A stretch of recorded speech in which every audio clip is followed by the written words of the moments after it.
Hello friends. இப்போ மார்க்கெட்ல கிடைக்கிறதுலயே highest interest ரேட்ல ஒரு இன்வெஸ்ட்மெண்ட் ஆப்ஷனை தேடிட்டு இருக்கீங்களா? அப்போ உங்களுக்காக தான் இந்த வீடியோ.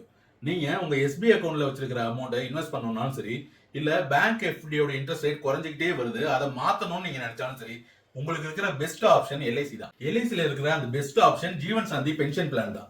இந்த பிளான்ல நீங்க இன்வெஸ்ட் பண்ணும்போது நீங்க இன்வெஸ்ட் பண்ற ஏஜ் பிளஸ் நீங்க சூஸ் பண்ற ஆப்ஷனை பொறுத்து உங்களோட இன்ட்ரெஸ்ட் ரேட் 6.7% இருந்து 10.6% வரைக்கும் பிக்ஸடா உங்களுக்கு கிடைக்கும். நீங்க எல்ஐசில இன்வெஸ்ட் பண்றதுக்கும் பேங்க்ல இன்வெஸ்ட் பண்றதுக்கும் ஒரு மேஜர் டிஃபரன்ஸ் இருக்கு. எல்ஐசில நீங்க இன்னைக்கு இன்வெஸ்ட் பண்ணும்போது உங்களுக்கு என்ன இன்ட்ரெஸ்ட் ரேட்னு ஃபிக்ஸ் பண்றீங்களோ சேம் இன்ட்ரெஸ்ட் ரேட் உங்களோட லைஃப் லாங் கிடைக்கும்.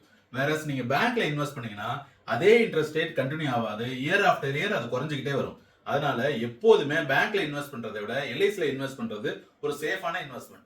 எல்ஐசியோட ஜீவன் சாந்தில பிக்ஸடா ஒரு இன்ட்ரெஸ்ட் ரேட் கொடுக்கறது மட்டும் இல்லாம இதுல இன்க்ரீசிங் ரிஸ்க் கவரேஜும் இருக்கு.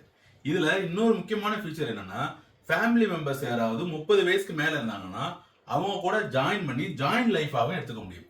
ஃபார் எக்ஸாம்பிள், இப்ப 60 வயசுல ஒருத்தர் இருக்காரு, அவரோட ஸ்பௌஸ்க்கு 55 வயசு ஆகுது, ரெண்டு பேரும் சேர்ந்து ஜாயின் லைஃபா இதை எடுத்துக்க முடியும். ஃபார் எக்ஸாம்பிள், ஒருத்தர் 11 lakhs இன்வெஸ்ட் பண்ணாருன்னா 5 இயர்ஸ் கழிச்சு எவ்ரி இயர் டாக்ஸ் ஃப்ரீ ரிட்டர்னா அவர் 1 லட்ச ரூபாய் வாங்கிட்டே இருக்கலாம் அவரோட வாழ்நாள் முழுக்க. இன்கேஸ் அவருக்கு ஏதாவது ரிஸ்க் ஆச்சுன்னா ஜாயின் லைஃபான அவங்களோட மனைவிக்கு அதே 1 lakh rupees கிடைச்சிக்கிட்டே இருக்கும் அவங்களோட வாழ்நாள் முழுக்க.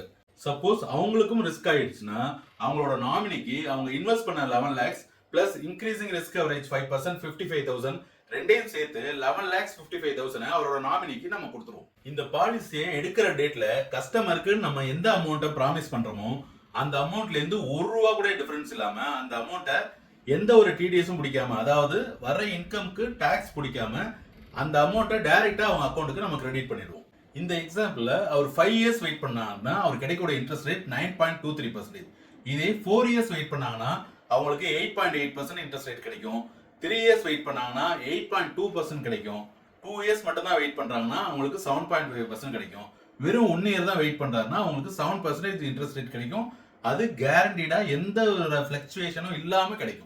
இதை விட முக்கியமான விஷயம், நீங்க இன்வெஸ்ட் பண்ற அமௌண்ட்டுக்கும் எல்ஐசி கொடுக்கறேன்னு சொல்ற பென்ஷனுக்கும் சென்ட்ரல் கவர்மெண்டே கேரண்டி பண்றாங்க under section 37 insurance act of 1956.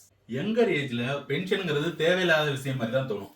ஆனா நம்ம ரிட்டையர் ஆகும்போது நம்மளோட தேவைகள் அதிகரிக்கும் போது தான் அதோட பயனே நமக்கு புரியும்.